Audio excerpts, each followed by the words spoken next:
राधे राधे साथियों, आज हम बात करेंगे प्रश्नावली नंबर 3.6 के बारे में। देखिए, अब हम कुछ सरल आकलन करेंगे। ये एक मनोरंजन अभ्यास है। इसके द्वारा अपने आसपास की विभिन्न संख्याओं को जानकर प्रश्न होंगे।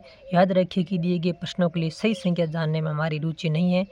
अपने आकलन के तरीकों को साझा कीजिए। मतलब इसका उत्तर क्या एक्यूरेट होना जरूरी है। सबका अलग अलग उत्तर भी आ सकता है। सबको अपनी परिस्थिति के हिसाब से उत्तर है देना है। तो देखिए इसका सवाल क्या है। इसका प्रथम सवाल है, आपके द्वारा चलने के लिए उठाए गए कदम।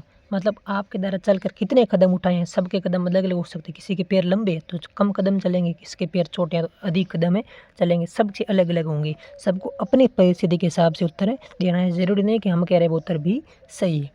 देखिए इसका बर्तन क्या, जिस स्थान पर आप बैठे हैं उससे लेकर कक्षा के दरवाजे तक। मतलब जिस स्थान पर बैठे, यदि पीछे बैठा है तो दरवाज़ा थोड़ा अधिक दूर होगा, उसके कदम अधिक होंगे। यदि कोई दरवाजे के पास बैठा है उसके कदम हैं क्या होंगे, कम होंगे। तो ये क्या करना है, ये प्रश्न आपको स्वयं करने, सभी प्रश्न आपको स्वयं करने हैं। इसमें हमारी कोई भागीदारी नहीं। केवल समझा सकते हैं कि इसमें क्या क्या हल है हो सकता है। विद्यालय के मैदान के चारों ओर के सिरे से सिरे तक। मतलब पूरा विद्यालय के ये मैदान है मान लीजिए, इसके पूरे चक्कर लगाने तो कितने कदम होते हैं। भाई यदि कोई विद्यार्थी छोटा है तो इसको कदम अधिक लगेंगे। बड़ा विद्यार्थी है तो उसके कदम लंबे हैं तो उसके कदम कम चलेंगे। सबको क्या करना है, स्वयं करना। मतलब सारे प्रश्न खुद करने, खुद के द्वारा उत्तर लिखने हैं। जरूर नहीं कि हम बताएं वो उत्तर सही होगा। कक्षा के दरवाजे तक, विद्यालय के दरवाजे तक, मतलब कक्षा के गेट से लेकर विद्यालय के गेट तक कितने कदम होते हैं ये भी आपको तय करना है। सबके अलग अलग उत्तर आएगा, ये भी आपको खुद करना है। इसका अगला देखिए, आपके विद्यालय से आपके घर तक कितने कदम है। मतलब यदि किसी का घर विद्यालय के पास है तो कम कदम चलना पड़ेगा। मान लीजिए कम से कम 100 तो कदम चलना पड़ेगा, 50-100 कदम होंगे। यदि किसी का विद्यालय 2-3 किलोमीटर दूर है तो उसको कदम अधिक चलने पड़ेंगे, तो 6-7 हज़ार कदम चलने पड़ेंगे। तो वो क्या करता है कि घर से विद्यालय की दूरी पर निर्भर करता है कि आपके कितने कदम है होंगे। ये भी आपको स्वयं करना है।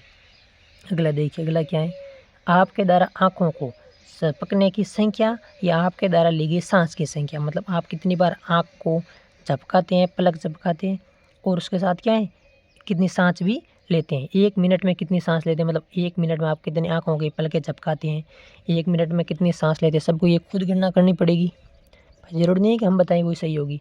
खुद गणना करेंगे, हमारी अलग आएगी गणना, आपकी अलग आएगी, क्योंकि छोटे बच्चों की क्या धड़कन थोड़ी तेज़ होती है। अगला देखिए, अगला क्या, 1 घंटे में आँखें कितनी बार झपकाते हैं, आपके द्वारा सांस कितनी बार ली गई ये भी आपको याद करना है। 1 दिन में आप कितनी बार आँखों को झपकाते हैं, 1 दिन में कितनी बार आपको सांस को लेते हैं ये भी आपको खुद करना है।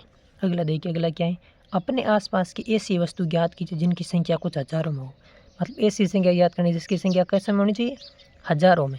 ऐसी संख्या ज्ञात करनी है जिसकी संख्या कैसी है कि संख्या हज़ारों में होनी चाहिए। कुछ ऐसी परिस्थिति ज्ञात करनी, जैसे हम मान लीजिए हम क्या करते हैं, जैसे हम शेर का ले लेते हैं। शेर तो लगभग हज़ारों में ही है। शेर हो गया, बाघ हो गया, ये सब के अलग अलग उदाहरण। जरूरी नहीं है कि हमारे आसपास की वस्तु देख सकते हैं।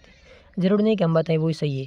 अगला क्या है, 10,000 से अधिक। 10,000 से अधिक क्या कौन कौन सी हो सकती है, जैसे गाय है, भैंस है, बकरी है, ये भी हो सकती है। लाखों में भी संख्या हो सकती है, लेकिन क्या अपनी परिस्थिति के हिसाब से अपने आसपास की वस्तु को देख कर आपको ज्ञात है करना। जरूरी नहीं कि हम बताएं वही है सत्य। आप खुद भी कर सकते हैं। क्या लिखना है, स्वयं भी कर सकते हैं। उत्तर क्या लिखना है, स्वयं करना है। ये थी प्रश्नावली नंबर 3.6। ऐसे नए वीडियो के लिए चैनल को लाइक, सब्सक्राइब और अपने दोस्तों को ज़रूर शेयर करें। धन्यवाद।